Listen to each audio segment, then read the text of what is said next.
All right. So yes, we can do this without a calculator. What that this is algebra, by the way, this is Algebra 3, lesson 28. My students left me with no time, so this is their fault. All right, so we have 12 factorial over 5 factorial, 7 factorial. Okay? You do have a factorial symbol in your calculator, but yes, you do.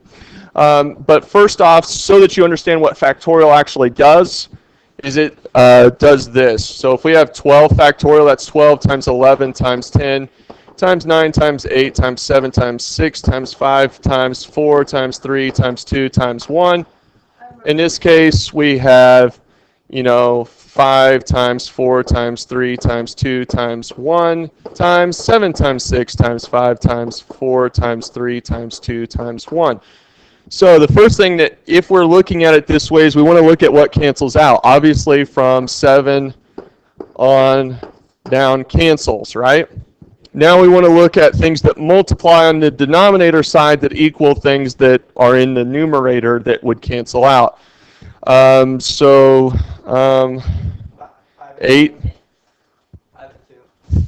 We want to go for the biggest things we can. 12 and 4. So you're 12 and 4? There's no 12 down. Okay, so yeah. All right, so you could take 3 and 4 out and get rid of your 12. Is that what you were referring to? Okay. All right. 10 and 5 and 2. So 10 and 5 and 2. Okay, yeah, I want to get rid of 5 and 2 and the 10. But now we really don't have to worry about dividing by 1, correct? So all we really have to do is find out what is 11 times 9 times 8. So we have 99 times 8. What's that? 792. Okay, I thought you said 192. All right, so just so that we're aware, our calculator will do this. If I remember where it's at.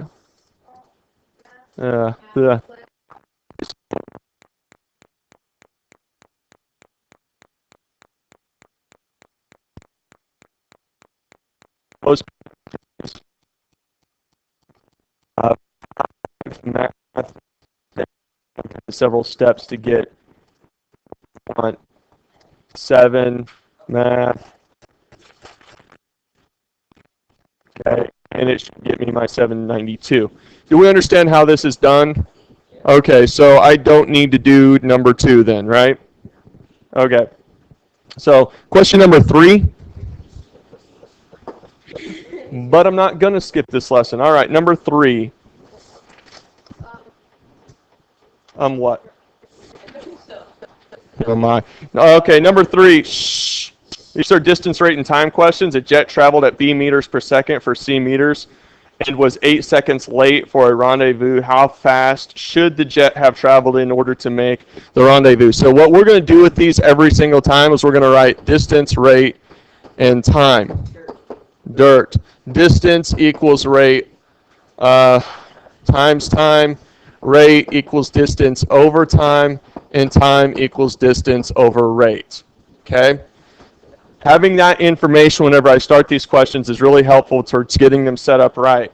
All right, jet traveled at b meters per second. That is a rate. Okay? Let's see. For c meters, that is distance.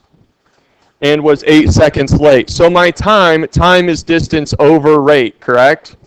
So C over B, and we were 8 seconds late. That took us too long, right? Plus 8 seconds, okay? Because we're late. So if you're late, you are adding time, right? If you are early, you're subtracting time. Do we understand? Now, we want to know how fast. Fast is a measurement of speed. Speed is a rate, okay? So we want rate. Rate is distance over time. So did our distance change at all? No, we still want to go c meters. But the difference is that we want to go c over b minus 8. That's the thing that people forget to do. They forget to do the opposite operation that made us late to begin with. Okay, we want to be on time. What I have in the denominator here is a fraction. Fractions need to be simplified by getting a common denominator. right? We would multiply by b over b, correct? All right, so what I have is I have c over c minus 8b all over b. I'm not done yet because what I want to do is I want to multiply by the reciprocal because I have c divided by a fraction, so I'm going to multiply by the reciprocal. That is going to leave me with cb over c minus 8b. And that should be in seconds. Meters, or sorry, because it's rate, it's meters per second. Okay? All right, so that is that, and I will send you pictures of the rest.